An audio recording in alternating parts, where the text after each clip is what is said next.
A little girl's cry stopped an entire airport, but when she revealed the truth behind her tears, the crowd didn't just gasp, they wept.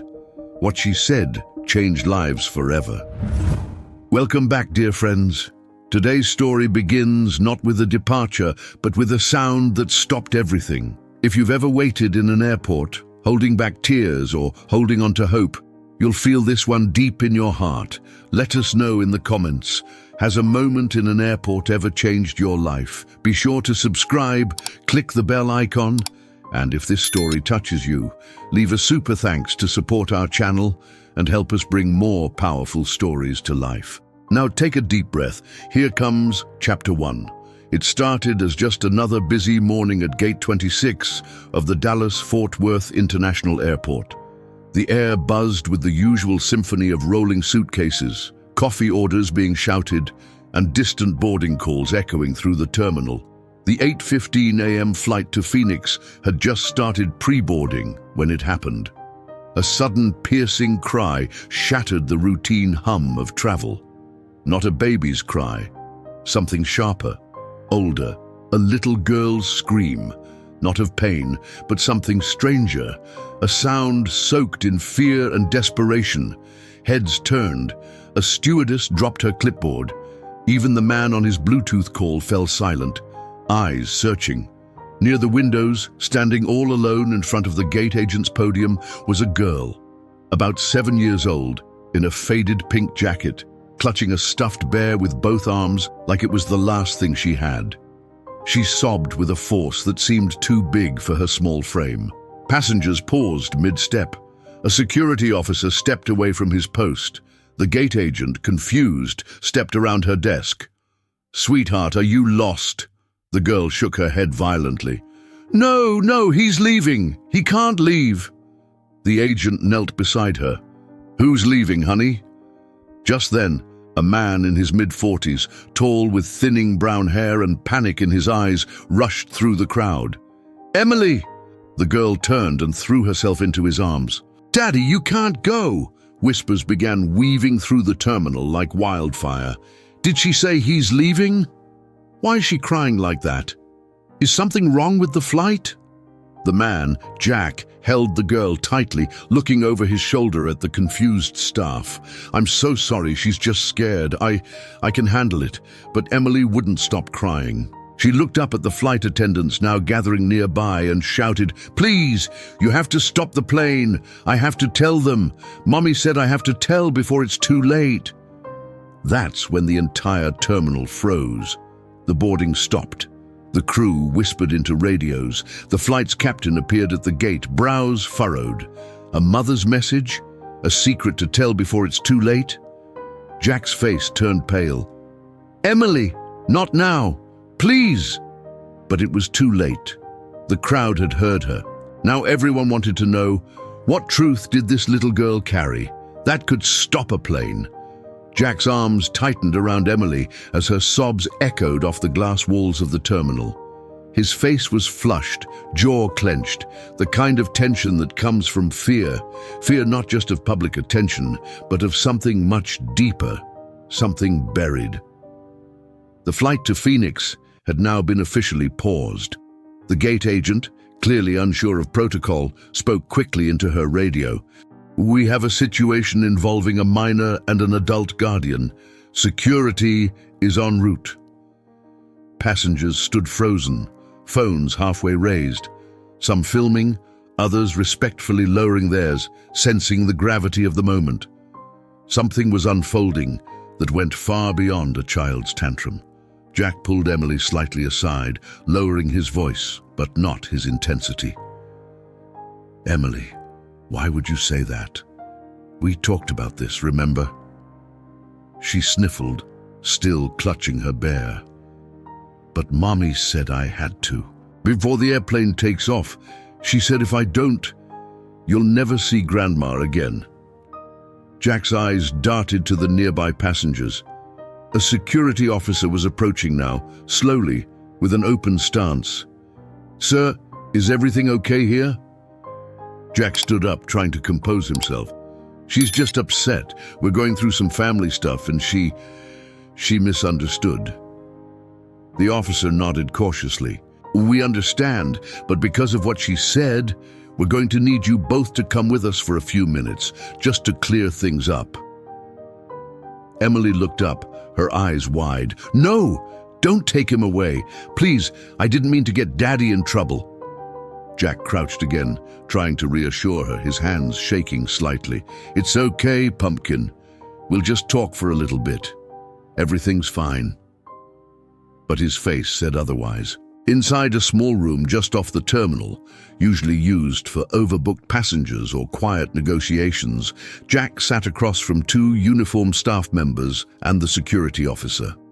Emily sat beside him, her stuffed bear on her lap, now quiet, but fidgeting. What exactly did she mean about stopping the plane? The officer asked gently. Jack exhaled hard. Her mother passed away last year. She's still processing. She doesn't always understand what's real and what's stories. Emily frowned. It's not a story. Mummy told me to find Grandma. One of the staff members leaned in. Find her where, sweetie? Emily pointed back toward the terminal. Here. She said Grandma would be here today, that I'd know when I saw her. And I saw her. She was watching me cry. Silence filled the room. The officer raised an eyebrow. Did you recognize someone out there, sir? Jack hesitated. No, she's just confused. Emily whispered. She had silver hair. She was crying too. Outside, Margaret stood near a vending machine, nervously clutching a half-finished bottle of water. She hadn't moved since the commotion. Something about the girl's voice had struck her deeply, like a long-forgotten song. And the way she clutched that bear, it was familiar, hauntingly familiar. She whispered to herself, that voice, it can't be. Back inside, the staff was deliberating. The flight delay was now pushing 15 minutes. Passengers were growing restless, but the gate remained frozen in tension. Jack rubbed his temples. Can we please just get on the flight? She's tired. I'm tired. We just need to go. But Emily interrupted softly. She's still here. I can feel it. Daddy. She's watching. Jack turned to her slowly. Who is? Emily blinked. Grandma. And in that moment, as if on cue, the door creaked open. Margaret stood there, her voice trembling. I think I know that little girl. For a few seconds, no one in the room spoke. Margaret stood in the doorway like a ghost who had stumbled into the living. Her hand trembled slightly, clutching the handle of her purse, as her eyes locked onto Emily's. Emily sat up straighter, her small face glowing with recognition. It's her, she said softly. That's her. Daddy, that's Grandma. Jack stood abruptly. I'm sorry, ma'am. This is a mistake. But Margaret took a step forward, her voice fragile, like porcelain ready to crack. I know that bear. That's the bear I gave my daughter when she was 8. Emily clutched the stuffed animal tighter. The staff exchanged quick glances. The officer, still calm, gestured to a chair. Ma'am, would you mind sitting down? Jack looked like he wanted to disappear. He shook his head, refusing to meet anyone's eyes. Margaret sat slowly, never taking her gaze off Emily. Your mother. What's her name, sweetheart? Emily replied without hesitation. Julie. Julie Harrison. A gasp escaped Margaret's lips. Her eyes welled. That's my daughter, my Julie, Jack muttered under his breath. No, this isn't happening. Margaret turned to him, her voice trembling but firm. Where is she? Where is my daughter? Jack looked up, his face a cocktail of guilt and disbelief. Julie died last year, in November. Margaret's face crumpled. She covered her mouth with both hands, shaking her head as tears rolled down her cheeks. She's gone. My baby's gone. Emily crawled out of her chair and crossed the short space between them, placing the bear gently into Margaret's lap. Mummy said I had to find you. She said she was sorry. She said you needed to know the truth before we left forever. The room was silent but vibrating with emotion. Even the security officer's eyes shimmered. Jack tried to reassert control, his voice harder now. "Look, this isn't how it was supposed to go. Julie, she made her choices." Margaret looked up, her voice razor-sharp through the tears. "You kept her from me, didn't you?" Jack faltered. "She tried to reach out," Margaret continued. "I never knew what happened after she ran away. I looked for years, then silence. And now she's gone." Emily spoke again, quiet but clear.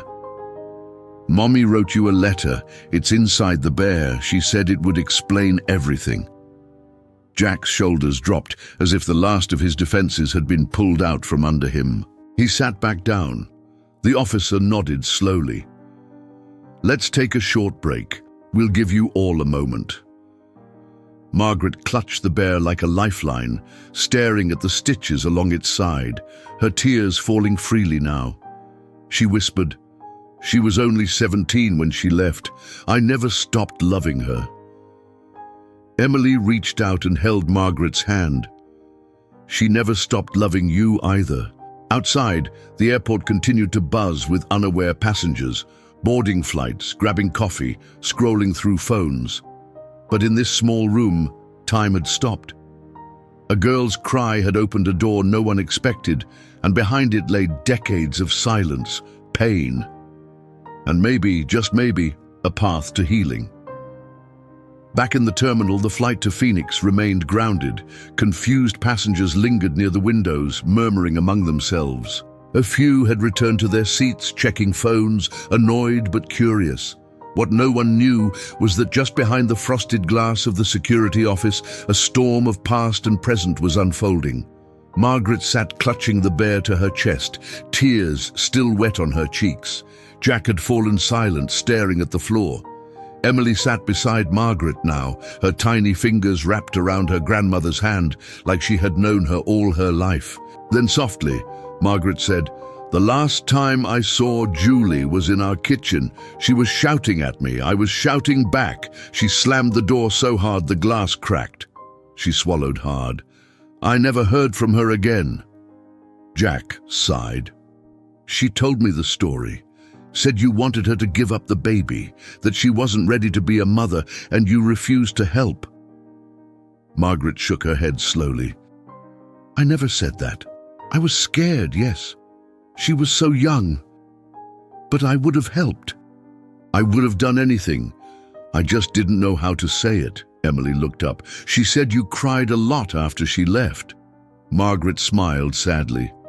"Every birthday, every Christmas, every quiet Sunday morning when I passed her room and hoped, just hoped, I'd hear her voice again." The officer cleared his throat. "Ma'am, you mentioned earlier that you recognized the bear." Margaret nodded. "I gave it to Julie when she had her tonsils removed. She named him Freddie, after her favorite storybook character. She never went anywhere without him." She turned the bear over gently, tracing the faint seam on its side. "She must have sewn something in here." Jack finally spoke, voice cracking. "We were planning to fly to Phoenix to meet someone who knew her from before. I didn't expect this." Margaret glanced at him. "Why now? After all these years, why did she want Emily to find me?" Jack looked over at his daughter, tears welling in his eyes. "She was sick. She knew the end was coming. One night she woke me up and said, 'I need Emily to know who her grandmother is. I made mistakes, but I can't let silence be the legacy I leave behind.'" Margaret's lips trembled. She wanted forgiveness. She wanted connection, Jack said. She wanted Emily to be whole. A knock on the door interrupted the heavy stillness. The gate agent peeked in. "Apologies. The captain is asking if this flight is continuing. We need a decision soon." The officer nodded, then turned to Jack. "Do you still intend to board this flight?" Jack looked at Margaret. Emily clung to her, head resting gently on her arm. Jack swallowed, then shook his head. "No, not today." The officer smiled faintly. Then we'll inform the gate, thank you. As the door closed again, Margaret held the bear tighter and whispered, "She found her way home. Through you, Emily. Through this." Emily looked up at her, eyes shining. "You look just like Mommy, especially when you cry." Margaret let out a soft, bittersweet laugh. "And you have her fire, that brave little heart." Outside the room, flight attendants began notifying passengers of the delay. No one really knew the reason, but for 3 lives inside that quiet corner of the terminal, it was the most important delay of their lives. What came next would change them forever. The room had grown quiet again, the kind of silence that follows a storm, fragile, uncertain, but full of meaning. Margaret looked down at the bear resting on her lap. "She said there's something inside, didn't she?" Emily nodded. "Mommy said I should press Freddie's belly and listen." Margaret hesitated, then gently squeezed the middle of the stuffed bear. For a moment, nothing happened. Then, with a faint click, a tiny speaker crackled to life from inside the toy's chest. And then, a voice, not a child's, not a stranger's, a woman's voice, soft, weary, and unmistakably sincere. It was Julie. "Hi, Mom. If you're hearing this, it means I finally found the courage I needed, or maybe Emily did it for me." Margaret gasped, her hand flying to her mouth as the voice continued. "I want to start by saying I'm sorry for running away, for shutting you out, for making you feel like you didn't matter. I was young and scared, and I let pride make all the decisions.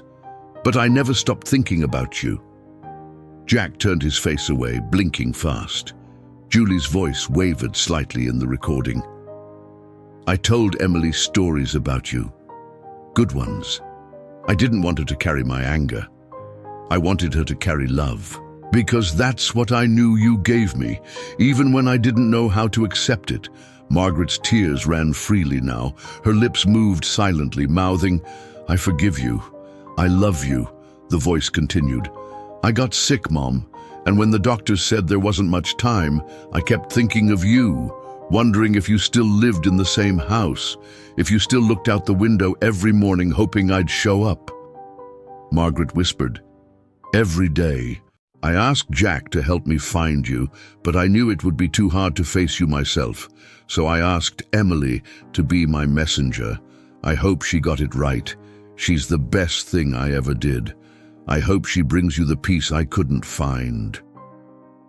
There was a pause in the recording. Then one last sentence, barely above a whisper. "I love you, Mom.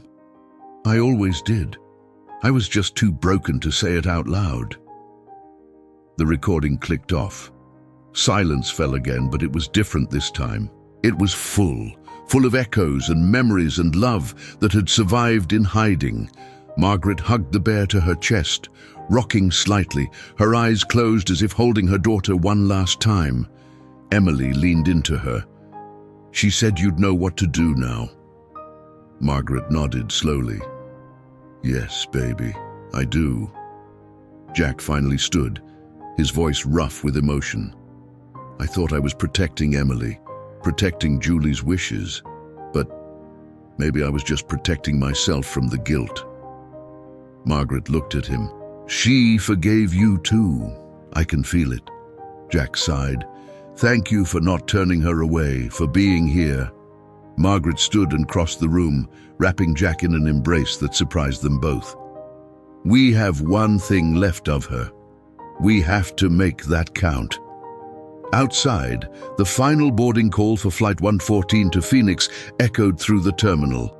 No one in that room moved. That flight would leave without them. But a much more important journey had just begun. Margaret sat in the quiet room, her hands gently resting on the worn bear in her lap, its hidden message still echoing in her mind. Jack paced slowly near the door, while Emily sat curled beside her, her small hand resting protectively on her grandmother's arm. The soft hum of airport life continued beyond the glass wall, but in this space, time had fractured, past and present converging with every breath. Margaret finally spoke, her voice low and far away. I remember the day Julie was born. She came into the world screaming, fists clenched, like she already had something to say. She was always like that, full of fire, fierce, beautiful. Jack stopped pacing. She hated peas, Margaret said with a sad smile. And she'd only eat grilled cheese if I cut the crust off. She used to dance in her room when she thought no one was watching. I used to peek through the crack in the door just to catch a glimpse. Emily leaned closer, listening as if hearing fairy tales. But then she turned 15 and everything changed. She started pulling away. One night she came home crying, locked herself in her room. That's when the secret started. When she got pregnant, she didn't even tell me at first. I found out by accident. Jack crossed his arms. She told me you gave her an ultimatum, that if she kept the baby, you'd throw her out. Margaret looked up sharply, pain flickering behind her eyes. That's not true. I was shocked, yes, angry, scared, but I never told her to leave. I said I needed time, and she took that as rejection. She was gone the next day. She blinked away tears. I searched. I called her friends. I even filed a missing persons report, but she'd vanished. Jack softened. She told me she was alone. She carried that hurt every day. Margaret looked at Emily. And now, I see her again, in her eyes, in her spirit, in the way she's brave, just like her mother. Emily smiled, then tilted her head. Do you remember a yellow blanket? Margaret nodded, startled. Yes, I crocheted it for Julie before she was born. She still had it, Emily said. She kept it under her pillow. Every night she'd tell me, this is from someone who loved me before I even knew. Margaret's hand flew to her mouth. A soft sob escaped. She remembered, she whispered. All these years, she remembered. Outside, the final boarding door for Flight 114 was closed. The plane began to taxi, unnoticed by the trio inside the security room. Jack turned to Margaret. I don't know what happens now, but maybe you and Emily could come back with us, to Phoenix, at least for a while. Margaret looked at him, then at Emily. A pause. Then, no, I want you both to come home with me. Emily's face lit up. Where's home? Margaret smiled through her tears. A little white house with a garden and a swing in the backyard. Your mother used to call it the castle. Emily squealed softly. Can we go today? Jack hesitated. Are you sure? Margaret nodded. I've waited 30 years to be found. I'm not wasting another second. And just like that, the pain of decades began to melt into something else, something tender and unfinished, but real. What began with a cry was becoming a new beginning. The three of them walked slowly out of the security office, emerging into the terminal like survivors stepping into daylight after a long storm. Margaret's hand stayed wrapped around Emily's, and Jack followed silently, the weight of old choices pressing heavily on his shoulders. People were still glancing over, curious eyes trying to piece together what had caused the delay. But the trio barely noticed. They moved through the terminal in their own world, one step closer to healing. Near Gate 26, they paused by a window overlooking the tarmac. A plane took off in the distance, roaring into the sky, vanishing into clouds. It wasn't their flight, not anymore. Margaret turned to Jack. You said something earlier about Julie hiding me from Emily. Why? Jack exhaled slowly. She was scared of reopening old wounds. At first, she convinced herself you didn't want her. Later, I think she was just ashamed. Margaret nodded solemnly. She didn't need to be. I would have given anything to hold her again. Jack rubbed the back of his neck. There's something else. Something I didn't want to say before. But maybe you deserve to know. Margaret's eyes narrowed. What is it? She tried to come back once. Margaret froze. Jack continued. It was just after Emily turned 2. Julie had been having nightmares. One morning she woke up crying and said, "I think I need to go home." We packed bags. She even wrote a letter. But when we got to the city limits, she told me to turn the car around. Margaret covered her mouth. She sat in silence the whole drive back. When we got home, she tore up the letter and burned it in the sink, never spoke of it again. Margaret's knees buckled slightly. She reached for the bench near the window and sat down.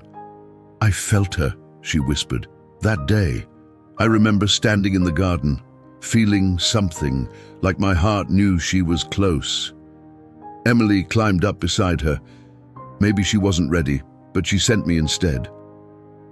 Margaret smiled softly. She did. Jack sat beside them. She told me something before she passed. She said, "Don't let Emily grow up with empty spaces in her heart." I didn't understand it then. Margaret nodded. "Now you do." Silence settled between them again, this time gentle, the silence of understanding, not absence. Emily looked between them. "Can we go to your house now, Grandma?" Margaret took a deep breath. "Yes, sweetheart. Let's go home." But before they could rise, Emily reached into the small backpack she'd carried the whole time. From it, she pulled a folded piece of paper, crinkled at the edges, stained slightly with age. "What's that?" Margaret asked. "It's for you," Emily said. "Mommy wrote it too. She put it in Freddie, but I took it out because I didn't want it to get squished." Jack looked at it surprised. "I thought the voice message was all there was." Emily handed the note to Margaret, who unfolded it with trembling hands. The handwriting was unmistakably Julie's, and the words were short, but powerful. "Mom, if you're reading this, I finally did something right. I kept my promise. I found my way back. Please don't remember the door I slammed. Remember the little girl who danced when you weren't looking. I'm not gone. I'm just waiting.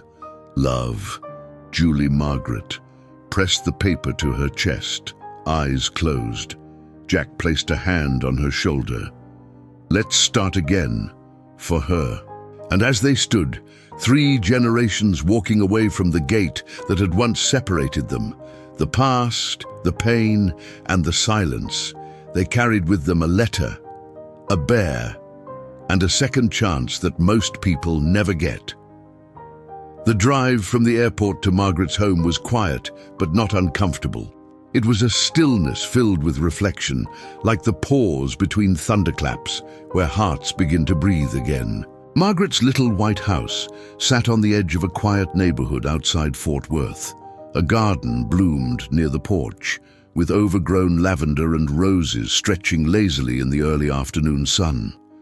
A rusted wind chime swayed gently, casting soft notes into the breeze. As they pulled into the driveway, Emily pressed her face against the window. "It really is a castle," she whispered. Margaret smiled, her hand shaking slightly as she unlocked the front door. The house smelled like lemon polish and thyme.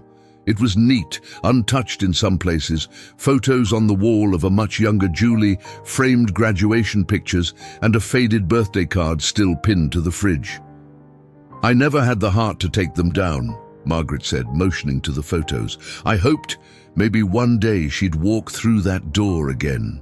Emily wandered the living room like an explorer in a dream, her small fingers tracing picture frames and the embroidered throw pillows that covered the couch. Jack stood near the entryway, unsure of how to move forward. Then Margaret said, "Let's open Freddie, properly." They sat at the dining room table, the worn bear between them. Margaret reached for a small sewing kit from the hutch in the corner, her fingers surprisingly steady as she snipped a delicate seam in the bear's side. Inside was a small zippered pouch, carefully tucked away. She unzipped it and pulled out a folded envelope. On the front, in Julie's familiar handwriting, it read, "For the future that could still be." Margaret opened it slowly. Inside was another letter. This one longer. Her voice cracked as she read it aloud, but she refused to stop. "Mom, if you found this, It means I finally faced the fear that kept me away. I told myself that if I ever had the chance to speak to you again, I wouldn't talk about the anger. I'd talk about the memories, the way your hands smelled like bread dough on Sunday mornings, the way you made up songs to help me fall asleep, the time you held me when I failed my math test and told me it wasn't the end of the world. Margaret paused, wiping her eyes, her voice growing softer. I was never brave enough to call you, but I made Emily brave. I told her the truth, that the best part of me came from you. I hope this letter helps you forgive the silence. I hope you let Emily stay. Let her know where she came from. Let her feel the love I was too broken to return. She looked up at Jack and Emily. There's more. And if Jack is reading this, thank you for loving me when I didn't believe I deserved it, for raising Emily with a good heart. Don't carry my shame. Just help her grow. Margaret folded the letter slowly, reverently. No one spoke. Emily climbed into her lap.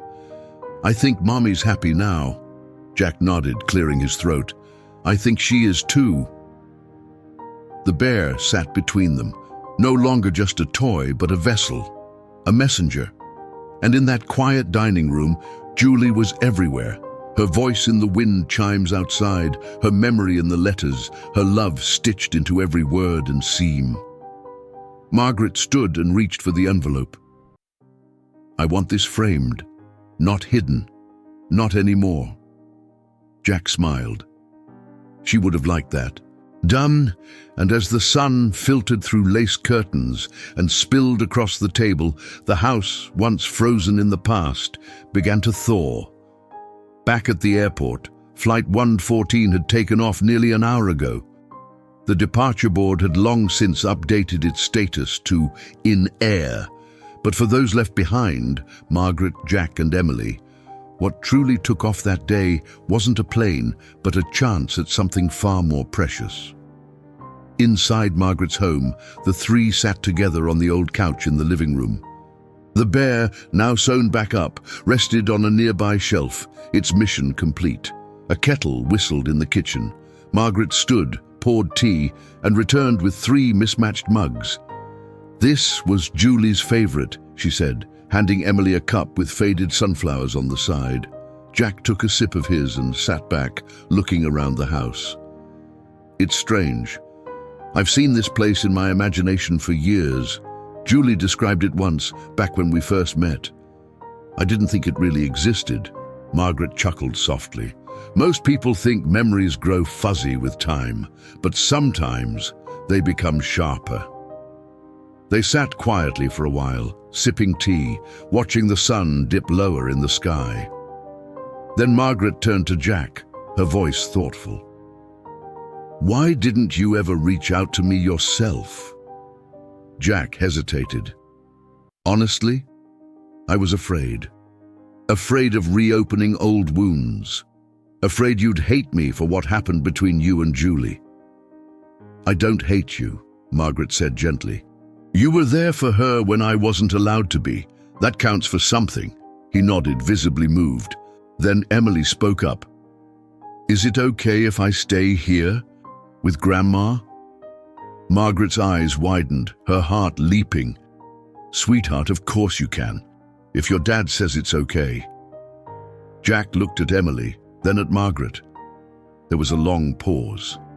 Finally, he said, I think this is where she needs to be right now. Emily beamed, rushing into Margaret's arms. I have a grandma, a real one. Margaret laughed, hugging her tightly. And I have a granddaughter, a brave, beautiful one. Later that evening, Jack stepped outside to make a call. The street was quiet, the sky painted with streaks of orange and violet. He stared at the horizon for a long moment before dialing. Hi, he said, when the voice answered. Change of plans. We're not coming to Phoenix. There's something more important happening here. Inside, Margaret and Emily began sorting through an old photo album. Emily pointed to pictures, asking questions, learning names. Each answer stitched a little more connection into her heart. They reached a page with a photo of a young Julie, barefoot, grinning, standing next to the old garden swing. "She looks like me," Emily said. "She is you," Margaret whispered, "in all the best ways." As twilight settled, Margaret lit a candle and placed Julie's letter in a new frame. She set it beside the photo of her daughter, the bear, and a small vase of fresh flowers. The flight they missed would have taken them somewhere ordinary, but staying behind had taken them somewhere extraordinary, into the heart of what mattered. Not distance, not destinations, but home. Days passed, then a week, and slowly, what had begun as a desperate cry in an airport became something steady, sacred, and healing. Margaret's house transformed. The once silent rooms now echoed with laughter. Emily's drawings began to fill the fridge. The garden, untouched for years, bloomed again under their care. Margaret teaching Emily how to plant tulips, just like she had with Julie long ago. Jack stayed for a few more days, helping with little things around the house, lingering on the porch each night longer than the last. He was watching something grow, something that had nothing to do with him, but healed him nonetheless. One morning, as they sat by the kitchen window with pancakes and jam, Emily asked, "Grandma, what do people do when they miss someone they love who's gone?" Margaret smiled, though her eyes glistened. "They remember them with everything they do, and they keep their story alive." Emily nodded slowly. "Then I'm going to tell Mommy's story forever." Later that day, Jack packed his bag. He knelt to hug Emily goodbye, and she whispered something only he could hear. He nodded, kissed her forehead, and turned to Margaret. "Thank you for forgiving me, for letting this happen." Margaret placed a hand on his. "We lost years. Let's not lose anything else." As he drove away, the house didn't feel emptier. It felt whole. But something unexpected happened a week later. A letter arrived from the airline. It was a simple envelope, white and plain, but inside was a note from the airport operations manager. "Dear Mr. Harrison, our staff has filed an incident report regarding the delay of Flight 114 due to a child's emotional distress. After reviewing the security footage and hearing what took place, several of our employees were deeply moved. We've never seen a more powerful reason for a flight delay. In fact, many passengers asked not for a refund, but for the full story. Please know, your daughter's voice changed more than a flight schedule. It reminded us all why we go home." Attached was a small gift voucher, but the real gift had already been delivered: forgiveness, family, the rediscovery of love long thought lost. Margaret placed the letter beside Julie's framed note. She looked at them both, then at Emily coloring on the floor. And the tears came again, not from pain, but from grace. If this story moved you, if it reminded you of someone you once lost or found again, share your thoughts in the comments below. Tell us, has an airport ever changed your life? Leave us super thanks to support more stories like this. Every contribution helps us keep this channel alive and touching hearts. Don't forget to subscribe, click the bell icon, and watch the next story appearing on your screen now. It might just be the one your heart's been waiting for.